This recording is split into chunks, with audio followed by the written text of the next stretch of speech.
इसलिए कि आज फादर्स डे है, पिताओं का दिन है। हम पिता के बारे में ही सीखने का हम प्रयास करेंगे।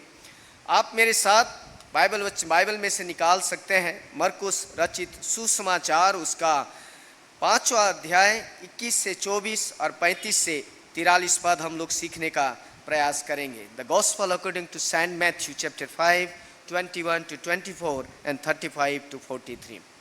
ये जो वचन है, हम उस व्यक्ति के बारे में सीख रहे हैं जिसे हमने कई बार हमने सुना है, और इसका नाम है याईर।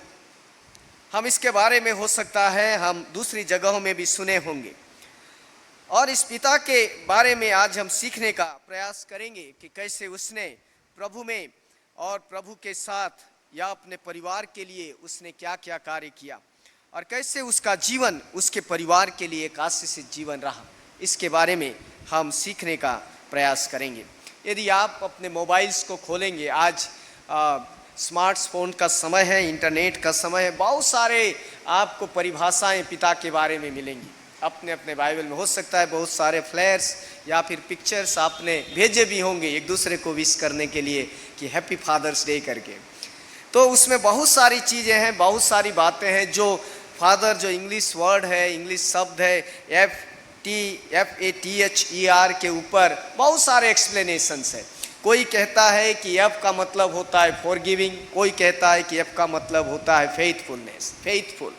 कोई कहता है कि A का मतलब होता है F के बाद A का एक्टिव जो होता है। कोई कहता है कि आर्म्स ऑफ गॉड, कोई कहता है कि वे अच्छे टीचर होते हैं T से, कोई कहता है कि अच्छे हेल्पफुल लोग होते हैं, कोई कहता है कि वो एंकरेज करने वाले होते हैं, एंड समवन कहता है कि वे रिस्पॉन्सिबल होते हैं। ऐसे बहुत सारे अनुवाद या बहुत सारी परिभाषाएं अपने अपने मोबाइल्स में आप पा सकते हैं। और ऐसे एक मैं पढ़ रहा था, एक कोट जो पढ़ रहा था, उसमें पिता के बारे में लिखता है कि forever active to hear every requirements, हमेशा तैयार है अपने परिवार की जिम्मेदारियों को उठाने के लिए। बाप डर कर भागता नहीं है। मैंने जीवन में इस बात को सीखा है कि father never run away from the responsibilities he has received और ही चैलेंज और he finds in his life. पिता कभी भागता नहीं है। मैंने कभी ऐसे पिता नहीं देखे जीवन में जो चुनौतियों को छोड़कर भाग गए हो। आप और मैं अपने अपने पिताओं के बारे में इस बात को कह सकते हैं कि मेरे पिता में उतनी ताकत है कि वह हर समस्या का सामना करने के लिए खड़ा रहता है। तो फादर्स आर रिस्पॉन्सिबल पीपल। तो हम प्रभु का धन्यवाद करते हैं इन सारी अच्छी बातों के लिए जो प्रभु ने एक पिता के जीवन में रखा है, आपके और मेरे जीवन में रखा है। और हमने इन जिम्मेदारियों को पूरा भी किया है। ऐसा नहीं है कि हमने जिम्मेदारियों को पूरा नहीं किया। कभी कभी हम स्ट्रिक्ट हो जाते हैं, कभी कभी हम बहुत रूड हो जाते हैं, but we want that our children, our family should be on right track. हमारी एक ही कामना होती है कि मेरा परिवार सही रास्ते पर चलना चाहिए। मेरे परिवार को सही रास्ते में चलाने के लिए हम हर कुर्बानी देने के लिए तैयार रहते हैं। We give up all entire our strength, all our young, our youth we give for our families. हम अपने परिवार के लिए अपने आप को खर्च कर देते हैं ताकि हमारा परिवार अच्छा रहे। इन सारी अच्छाइयों के बाद एक बाइबल में जब हम इन बातों को देखते हैं कि बाइबल में उसका क्या महत्व है, या फिर एक मसीह जीवन के लिए पिता के लिए और भी क्या बहुत जरूरी है, हम इसके बारे में सीखने का प्रयास करेंगे। इन सारी अच्छाइयों के बाद मैं ये विश्वास करता हूँ कि एक पिता को एक अच्छा विश्वासी होना चाहिए। इन सारी अच्छाइयों के बाद हो सकता है हम मेहनती हो सकता है हम में बहुत ताकत हम समस्याओं का सामना करने वाले हो सकता है हम हार्ड वर्किंग हो सकता है हम बहुत सारा चीज़ों के बारे में अच्छे से व्यवस्था करने वाले लेकिन प्रभु के लोग होने के नाते एक पिता के लिए बहुत जरूरी है कि एक पिता एक अच्छा विश्वासी होना चाहिए। और father should be a good believer.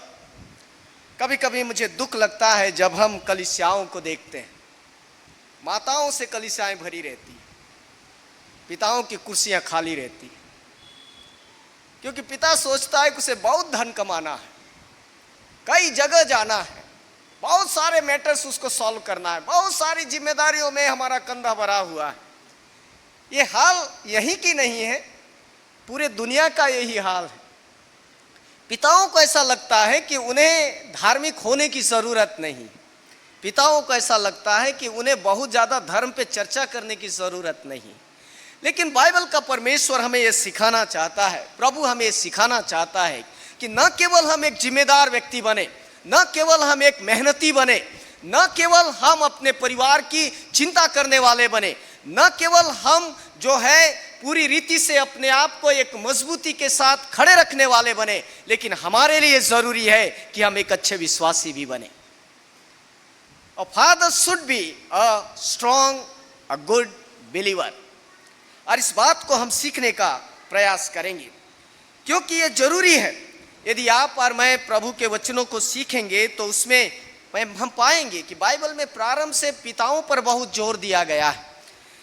यदि आप व्यवस्था विवरण की पुस्तक उसका 6वां अध्याय को आप पढ़ेंगे, उसमें कुछ बातें लिखी हैं, और इस बातों को लिखने का एक महत्वपूर्ण कारण था। व्यवस्था विवरण की पुस्तक उसका 6वां अध्याय में यदि आप इसको पढ़ेंगे तो इसमें बहुत ही सुंदर बातें लिखी है। यदि आप 6वां पद से आगे पढ़ेंगे, इसमें ऐसा लिखा है, और इसमें लिखता है, देखिए 6वें पद से आगे, व्यवस्था विवरण की पुस्तक उसका डिट्रोनॉमी 6:6 ऑनवर्ड, और ये आज्ञाएं जो आज मैं तुझको सुनाता हूँ वे तेरी मन में बनी रहे, और तू इन्हें अपने बच्चे बालों को समझाकर सिखाया करना, और घर में बैठे, मार्ग में चलते, लेटते उठते इनकी चर्चा किया करना, और इन्हें अपने हाथ पर चिन्ह के रूप में बांधना, तेरे आंखों के बीच टीके का काम करे, और इन्हें अपने घर के चौखट के बाजुओं पर और अपने पाठकों पर लिखना। ऐसा बताया जाता है कि यहूदियों की प्रथा ये थी कि परमेश्वर के बारे में सिखाने की जिम्मेदारी माताओं की नहीं थी, पिताओं की थी। किसकी जिम्मेदारी थी? पिताओं की थी। It was the responsibility of father to teach his son or children the word of God। यहूदियों में पिताओं की जिम्मेदारी थी अपने बच्चों को प्रभु के वचन के बारे में सिखाना। और ऐसा बताया जाता है जब बच्चा चलने लगता था, जब पिता की उंगली पकड़कर बच्चा चलने लगता था, उस समय से पिता परमेश्वर के बारे में अपने बच्चों को सिखाता था। अरे उनके अंदर ये प्रथा थी कि पिता को प्रभु का वचन अपने बच्चों को सिखाना है। जरा हम सोच कर देखें, हम कितना प्रभु का वचन अपने बच्चों को सिखा रहे हैं, या फिर हम कितना प्रार्थना, चर्च, आराधना, प्रभु के बारे में अपने बच्चों को सिखा रहे हैं। हम कितना समय इन बातों के लिए अपने बच्चों को दे रहे हैं, जबकि प्राइमरी जिम्मेदारी हमारी है, प्राथमिक जिम्मेदारी पिता की है अपने घर को प्रभु में बढ़ाने के लिए। यदि हम समस्याओं से भागते नहीं हैं तो हमें विश्वास से भी भागने की जरूरत नहीं है। यदि हम चुनौतियों को स्वीकार करना जानते हैं तो अपने विश्वास को भी जानने की जिम्मेदारी हमारी है। जब घर की समस्याएं आती है तो खड़ा कौन होता है? हम खड़े होते हैं, देख लेंगे जो भी होगा, हम कहते हैं। जब बात विश्वास की आती है तब कौन खड़ा होता है? जाके तुम सिखाओ बच्चों को ऐसे ऐसा करना चाहिए, तब हम अपनी पत्नी पे सारी जिम्मेदारी डाल देंगे। यदि हम घर की चुनौतियों के लिए खड़े रहना जानते हैं तो हमें अपने विश्वास के लिए भी खड़े रहना सीखना चाहिए, कि हम डरे नहीं, कि परमेश्वर के साथ यदि हमें बढ़ना है तो हमें अपने परिवार को बढ़ाने की जिम्मेदारी हमारे हाथों में। इसलिए प्रभु के वचन में कहता है कि तू अपने बच्चे बालों को इन बातों को मानकर सिखाया करना। सिखाने की भी जिम्मेदारी हमारी है। यदि कपड़ा, खाना, स्कूल की फीस, सारी जरूरतें हम अपने बच्चों की पूरी करना जानते हैं तो हमें अपने बच्चों को विश्वास भी सिखाने की जरूरत है। एक पिता की जिम्मेदारी केवल घर चलाना नहीं है या धन कमाना नहीं है। एक पिता की जिम्मेदारी प्रभु में बच्चों को बढ़ाना भी है। हमारी जिम्मेदारी है ये, हमें इसे पूरा करना है, हमें इसके लिए आगे बढ़ना है। हमें अपने बच्चों को सिखाना है कि हमारे बच्चे प्रभु के घर में कैसे बढ़े। यदि हम ही एब्सेंट रहेंगे प्रभु के घर से तो हमारे बच्चों को हम क्या सिखाएंगे? चाहे आज आप यहां बैठे हैं या ऑनलाइन देख रहे हैं, इस बात को हमें समझने की जरूरत है कि यदि हम प्रभु के घर से एब्सेंट रहेंगे, गायब रहेंगे, हम क्या बच्चों को सिखाएंगे कि प्रभु के घर में आज वचन क्या बोया गया है? हम अपनी जिम्मेदारियों से भाग रहे हैं, सीधी सी बात है। हम अपनी जिम्मेदारियों से भाग रहे हैं जो परमेश्वर के साथ जुड़ी हुई है। हम संसार की जिम्मेदारियों को पूरा करना जानते हैं, लेकिन प्रभु से जुड़ी हुई जिम्मेदारियों को पूरा कब करेंगे और कैसे करेंगे, इस बात को भी हमें सोचने की जरूरत है। याईर की बेटी बहुत बीमार थी और वो मरने पर थी, ऐसा वचन में लिखा है। यदि आप मरकुस 5 को आप पढ़ेंगे, उसके 21 से 24 पद में लिखता है कि याईर की बेटी बहुत बीमार थी और वो मरने पर थी। और याईर एक बहुत बड़ा मनुष्य था उस समाज के लिए। वो एक सरदार था सिनागोग का, आराधनालय का। He was a respectable man in his society. वो अपने समाज का एक धार्मिक अगुआ भी था और कलीसिया का अगुआ भी था, जिम्मेदारी उसके पास थी। और इसमें लिखता है कि उसकी बेटी बीमार थी। एक पिता का जीवन देखिए, और उस बेटी की भलाई के लिए इसमें लिखता है वो प्रभु के पास गया। अपनी बेटी बीमार बेटी को जब उसने देखा कि वो मरने पर है, तो वो एक विश्वास लेकर प्रभु के पास गया कि मैं यदि प्रभु के पास जाऊंगा मेरी बेटी अच्छी हो जाएगी। That was the faith Jairus was having in his heart. If I go to Jesus, Jesus will heal my daughter. इस विश्वास के साथ याईर प्रभु के करीबी में गया, क्योंकि उसे मालूम था कि चाहे कुछ हो या ना हो, लेकिन यीशु मेरी बेटी को चंगा कर सकता है। यह विश्वास उसके पास था। उसके पास दूसरा कोई जानकारी हो या ना हो, लेकिन बड़ी आश्चर्य की बात है, उसे एक बात की गारंटी थी कि उसे विश्वास था कि वो यदि यीशु के पास जाएगा, जो बेटी मर रही है 12 साल की, प्रभु उसे चंगा कर देगा। विश्वास, एक पिता का विश्वास। यहां हम माता के विश्वास के बारे में बात नहीं कर रहे हैं, हम पिता के विश्वास के बारे में बात कर रहे हैं। कितना विश्वास है हमारे पास एक पिता होने के नाते, अपने घर को प्रभु में बचाने के लिए, अपने बच्चे वालों को अच्छा करने के लिए, हमारे घर की समस्याओं को दूर करने के लिए। मैं आज चुनौती देता हूं आपको, कितना विश्वास है हमारे पास कि हम प्रभु के पास जाएंगे, हमारे बच्चे अच्छे हो जाएंगे। कितना विश्वास है हमारे पास। याईर को एक ही विश्वास था कि मैं यदि प्रभु के पास गया, मेरी बेटी जो घर में मर रही है वो चंगी हो जाएगी। That was the faith Jairus was having. ये विश्वास एक पिता में होना जरूरी है। मेरे घर का उद्धार मेरा प्रभु ही कर सकता है, ये विश्वास एक पिता में होना जरूरी है, क्योंकि हमारी जिम्मेदारी है, हम इससे भाग नहीं सकते। न जाने कितनी बार हम भाग चुके हैं, क्योंकि हम प्रभु की तरफ मुड़ना नहीं चाहते। हमें प्रार्थना करने में इंटरेस्ट नहीं है। हम सोचते हैं वो तो महिलाएं करती है, उनका काम है उपवास रखना, उनका काम है प्रार्थना करना, उनका काम है चर्च जाना, उनका काम है ये रीति मानना, उनका काम है वो रीति मानना। हम तो भाई आज़ाद हैं, हमें कुछ नहीं करना है। That is not the right thing. एक पिता ने ये विश्वास रखा कि यदि वो प्रभु के पास जाएगा तो उसकी मरने वाली बेटी अच्छी हो जाएगी। That was the faith Jairus was having.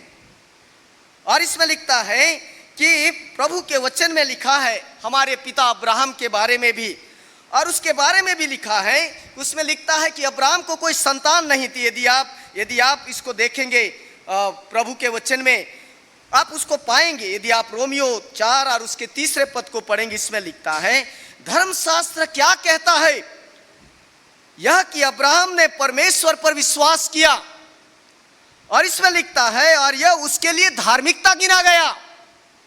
हमारा विश्वास हमें धर्मी बनाता है, हमारा विश्वास हमें प्रभु के सामने ग्रहण योग्य बनाता है। यदि हम में विश्वास नहीं, हम परिवार में विश्वास कैसे लाएंगे?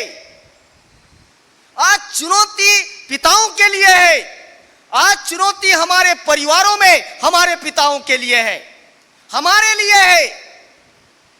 लिए है। हम जो बच्चे वाले हैं, हम जो परिवार के अगुए हैं, हम जो कलीसिया अपने परिवार के सिर है, ये जिम्मेदारी अरे चुनौतियां हमारे लिए है कि मेरा विश्वास मेरे प्रभु पर कितना मजबूत है। इस बात को हमें जांचने की जरूरत है। याईर को पूरा विश्वास था कि मेरी बेटी मरने वाली है और इस बेटी को यदि मुझे बचाना है तो मुझे यीशु के पास जाना पड़ेगा। और इस बात को लेकर वो प्रभु यीशु के पास गया। प्रियो, हमारा प्रभु आज भी हमारे बच्चों को बचा सकता है। ऐसा नहीं कि प्रभु आज काम नहीं कर रहा है। समस्या ये है कि हम जो पिता हैं, हम प्रभु के पास जाना नहीं जानते, हम प्रभु से प्रार्थना करना नहीं जानते, हम प्रभु के लिए जीवन देना नहीं चाहते, हम प्रभु के लिए खड़ा होना नहीं चाहते, हम प्रभु के सामने अपने आप को नम्र करना नहीं चाहते। इसलिए हम आज भी अपने बच्चों के जीवन में, परिवार के जीवन में प्रभु की बातों को लागू करने से नाकामयाब हुए हैं, क्योंकि हम स्वयं प्रभु के बातों को लागू नहीं करते। इसलिए हमें इन बातों को समझने की ज़रूरत है, इन बातों को समझने की ज़रूरत है। देखिए लूका मरकुस उसके 5 और 22 पद में लिखता है, याईर नामक आराधनालय के सरदारों में से एक आया और उसे देखकर उसके पांवों पर गिरा और यह कहकर उससे बहुत विनती की कि मेरी बेटी मरने पर है, तू आकर उस पर हाथ रख कि वो चंगी हो जाए। ये रिक्वेस्ट प्रभु उसके याईर ने अपने बेटी के लिए प्रभु से किया, क्योंकि वह जानता था कि उसकी बेटी प्रभु के आने से चंगी हो जाएगी। इसमें दूसरी बात जो हम सीख सकते हैं वो ये है, याईर उस समय उस कफरनहूम जगह में वहाँ के आराधनालय का सरदारों में से एक था। और ऐसा बताया जाता है कि जो बड़े लोग होते थे वे बहुत धनी लोग होते थे, वे संपन्न लोग होते थे, बड़ी बड़ी जिम्मेदारियों को उठाते थे। वो जानता, वो व्यक्ति धनी व्यक्ति था, वो व्यक्ति समाज का अगुआ था, वो व्यक्ति अपने आप में एक संपन्न व्यक्ति था, एक इज्जतदार, एक पद पाया हुआ व्यक्ति था। और वो इस बात को यहाँ पर हम देखते हैं कि सारी चीज़ों के बाद भी, होने के बाद भी उसने इस बात को महसूस किया कि मेरा पद, मेरा धन, मेरी ताकत, मेरी पहचान मेरी बेटी को नहीं बचा सकती। उसने किस बात का एहसास किया, भले मैं आज आराधनालय का सरदार हूँ, सरदार यानी लीडर, भले मैं आज एक धनी व्यक्ति हूँ, भले मैं आज एक पद में सम्मानित जन हूँ, मेरे पास पैसा है, मेरे पास दौलत है, मेरे पास सारी चीज़ें हैं, लेकिन उसने इस बात को एहसास किया कि ये सारी चीज़ें मेरी बेटी को नहीं बचा सकती। आज हम केवल इन्हीं चीज़ों पर भरोसा रखने लगे हैं। बहुत पैसा हमारे पास होना है, पैसा रहेगा तभी ज़रूरत में काम आएगा। क्या कहते हैं हम लोग, पिता लोगों को हम पैसा कमाने का बहुत इच्छा रहता है, ये सच्चाई है, क्योंकि घर की ज़रूरतें हैं। लेकिन कभी कभी पैसा कमाने के चक्कर में हम प्रभु को ही भूल जाते हैं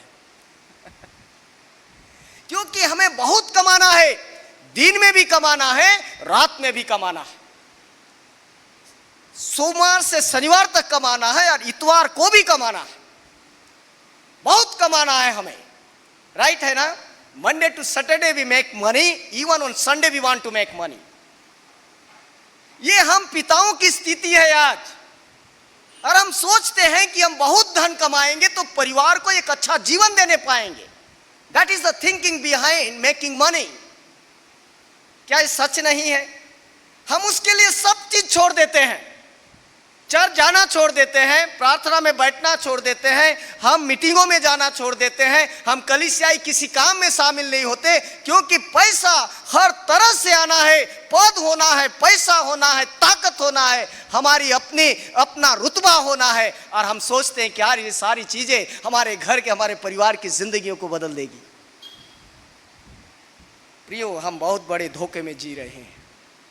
याईर भी एक धनी व्यक्ति था, याईर एक सम्मानित व्यक्ति था, समाज में पद पाया हुआ व्यक्ति था।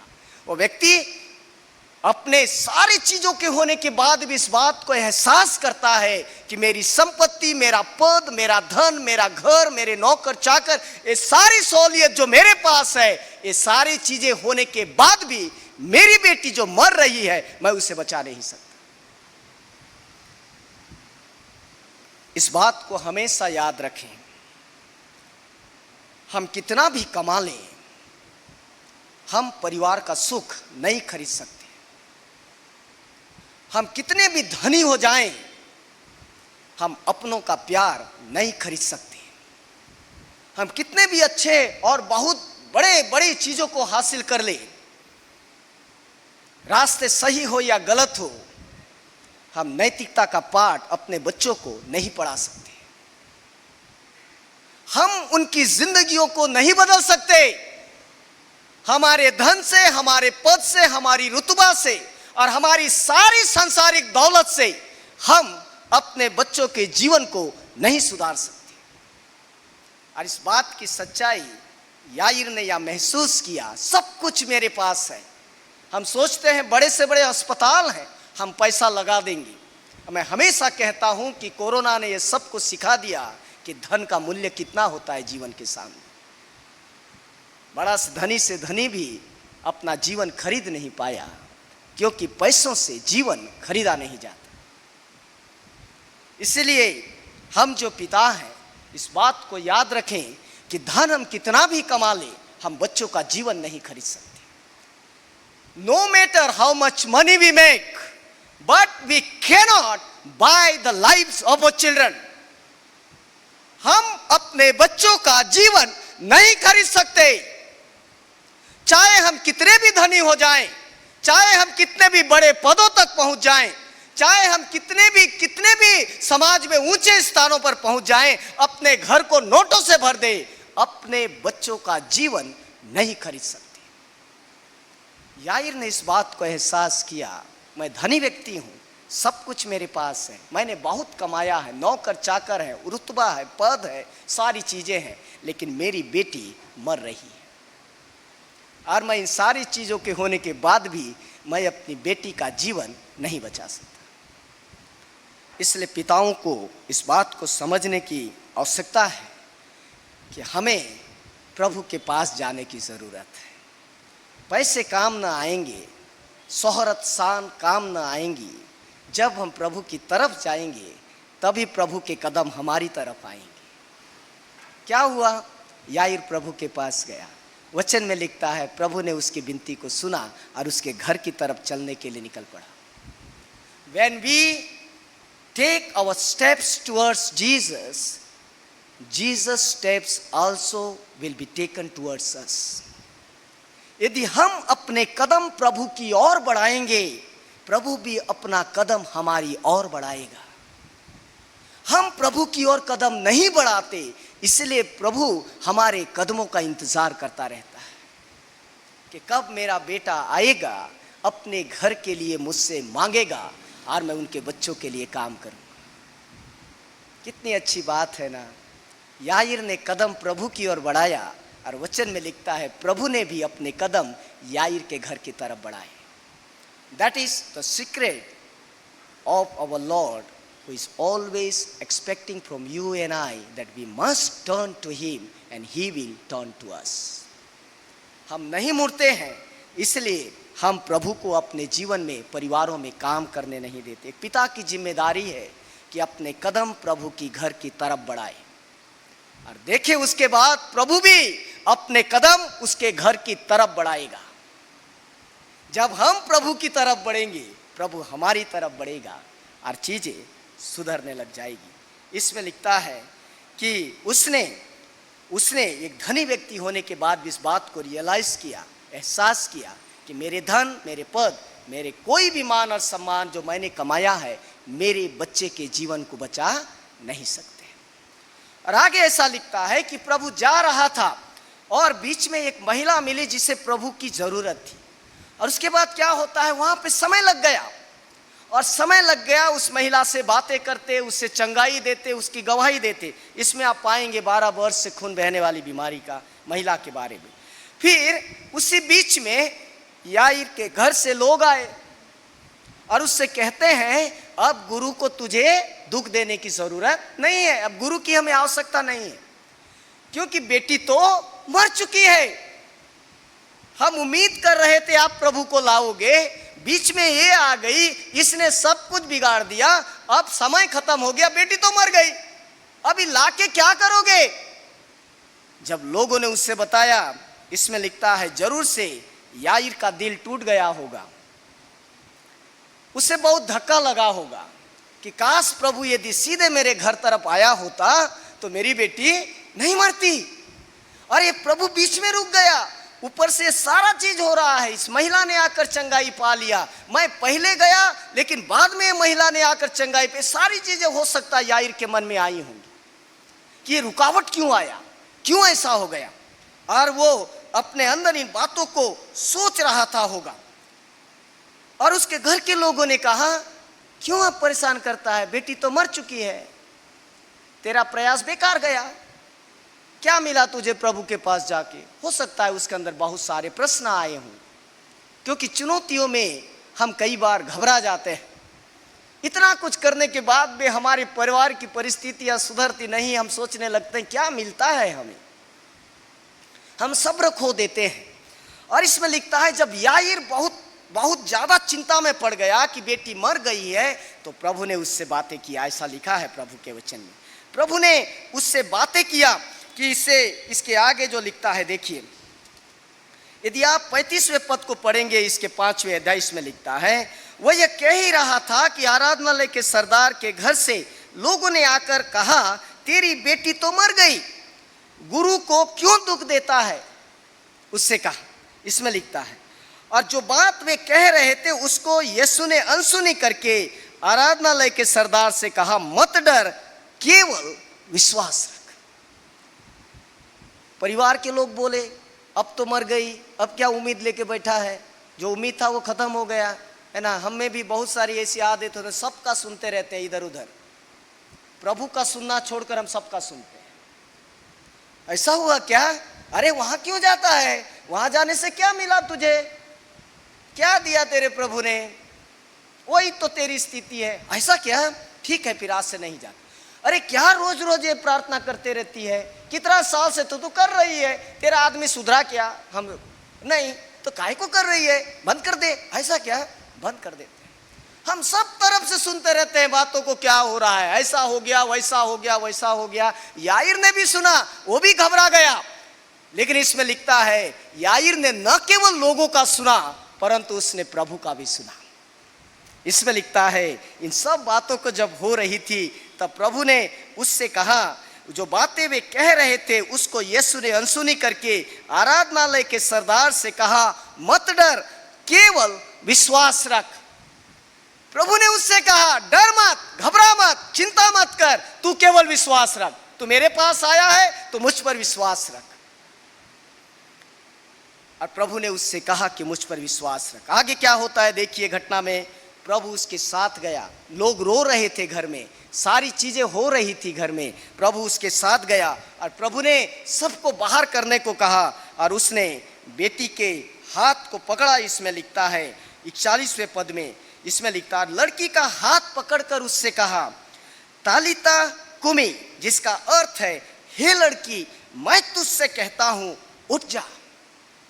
प्रभु ने क्या किया, सारी बातों को एक किनारे कहा। उसने कहा याईर से, केवल मेरी सुन, केवल किसकी सुनना है, प्रभु की सुन, मेरी सुन। तू जीवन देखना चाहता है, तू मेरी सुन। तू घर बदलना चाहता है, मेरी सुन। तू जीवन में चमत्कार होता हुआ देखना चाहता है, मेरी सुन।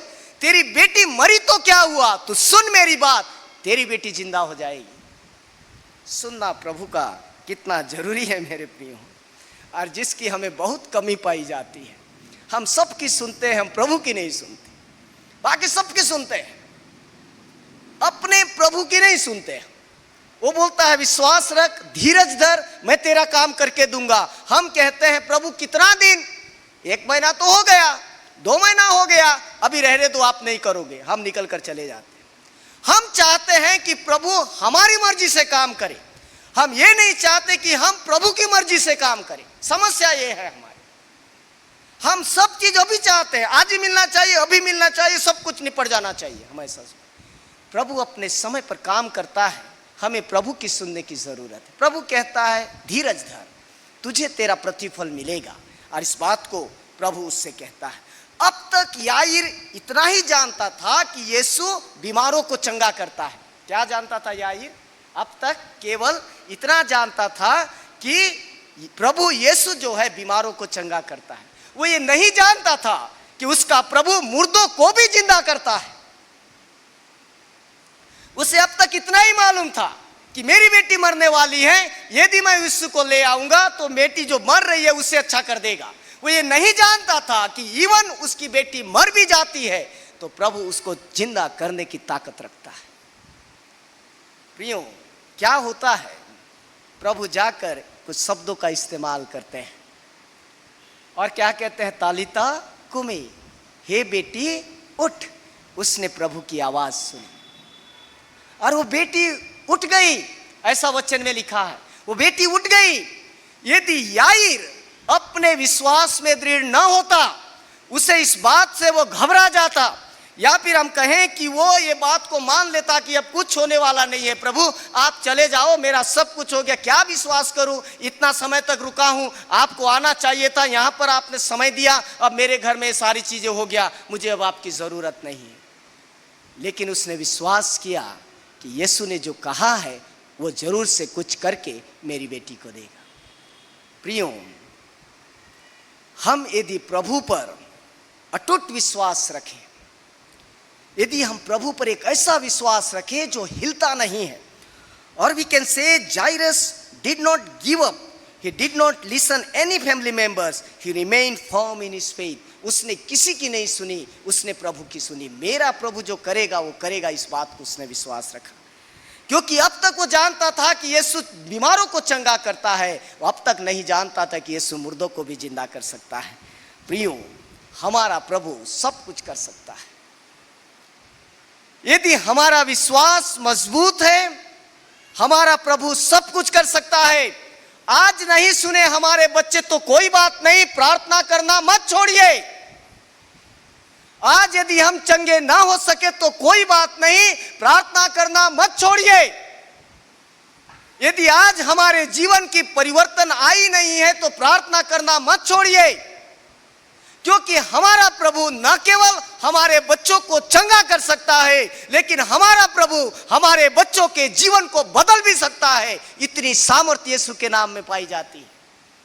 हम केवल चंगाई के लिए प्रार्थना करते हैं, लेकिन प्रभु कहता है न केवल मैं चंगा करूंगा, मैं उसके जिंदगी को भी बदलने की ताकत रखता हूं। प्रभु कहता है यह है परमेश्वर के नाम में सामर्थ, जो एक पिता अपने विश्वास के द्वारा कर सकता है।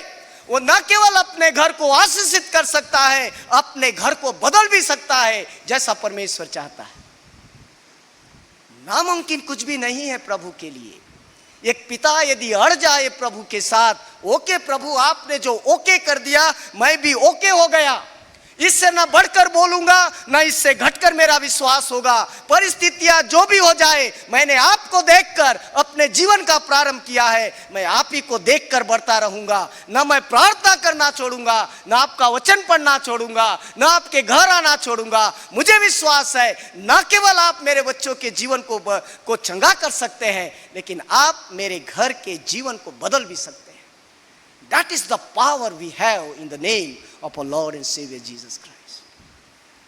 उसने मरे हुए बच्चे को जिंदा पाया, क्योंकि उसने घबराया नहीं, छोड़ नहीं दिया, लगा रहा हो, ठीक है प्रभु आपने बोल दिया, चलिएगा, चलते हैं। और वहां जाकर जब वो आवाज प्रभु की बच्चों के जीवन में पड़ा, आज नहीं तो कल हमारी प्रार्थनाओं का उत्तर मिलेगा, आज नहीं तो कल हमारे बच्चों के कानों में परमेश्वर के आवाज गिरेंगे, आज नहीं तो कल जिंदगियां बदलेगी। ये विश्वास एक पिता को होनी चाहिए। आज नहीं तो कल मेरा प्रभु मेरे बच्चों के जीवन को बदल डालेगा। इस विश्वास में पिता को बढ़ने की जरूरत है। हम हिम्मत छोड़ देते हैं मेरे प्रियो। आज नहीं तो कल, अब नहीं तो तब, अभी नहीं तो कब न कभी सही, मेरा प्रभु मेरे बच्चों को आवाज जरूर देगा और उनके कानों में प्रभु की आवाज पड़ेंगे। ये विश्वास एक पिता को होनी चाहिए। क्या हुआ, प्रभु की आवाज उस मुर्दे ने भी सुना और प्रभु की आवाज सुनकर बेटी खड़ी हो गई।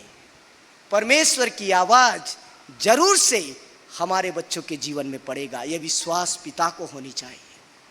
आज नहीं तो कल इस सप्ताह नहीं तो अगले सप्ताह, इस महीने नहीं तो अगले महीने मैं लगा रहूंगा प्रभु के सामने, अपने पिता की जिम्मेदारियों से पीछे नहीं हटूंगा, अपने विश्वास को थामे रहूंगा। और मेरा प्रभु मेरे बच्चे को न केवल चंगा करेगा, मेरा प्रभु मेरे बच्चे को बदल डालेगा।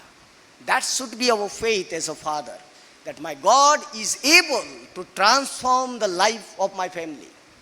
लेकिन उसके लिए हमें खड़े रहना पड़ेगा, उसके लिए हमें प्रभु के सामने झुके रहना पड़ेगा, उसके लिए हमें विश्वास को थामे रहना पड़ेगा, उसके लिए हमें बीच रास्ते में छोड़कर जाना नहीं, लेकिन प्रभु के सामने लगे रहना पड़ेगा।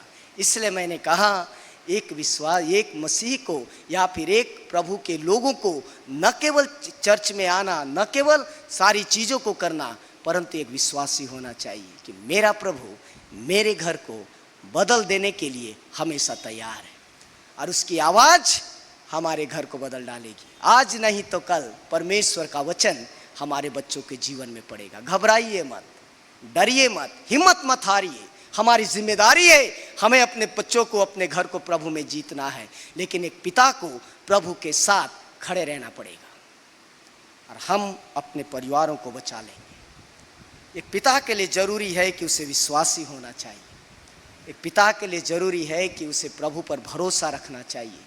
इस पिता के लिए जरूरी है कि विश्वास में बने रहना चाहिए, चाहे परिस्थितियां जैसे भी आए, पूरा समाज हमारे विरुद्ध में आ जाए, लेकिन हमें प्रभु के साथ खड़े रहने की ज़रूरत है। हम परिवारों को बदल डालेंगे यदि हम हिलेंगे नहीं, यदि हम घबराएंगे नहीं, यदि हम अपने विश्वास में डगमगाएंगे नहीं, हम परिवारों को, अपने अपने परिवारों को बदल डालेंगे। This is the promise God wants to give us this evening to each and every one of us.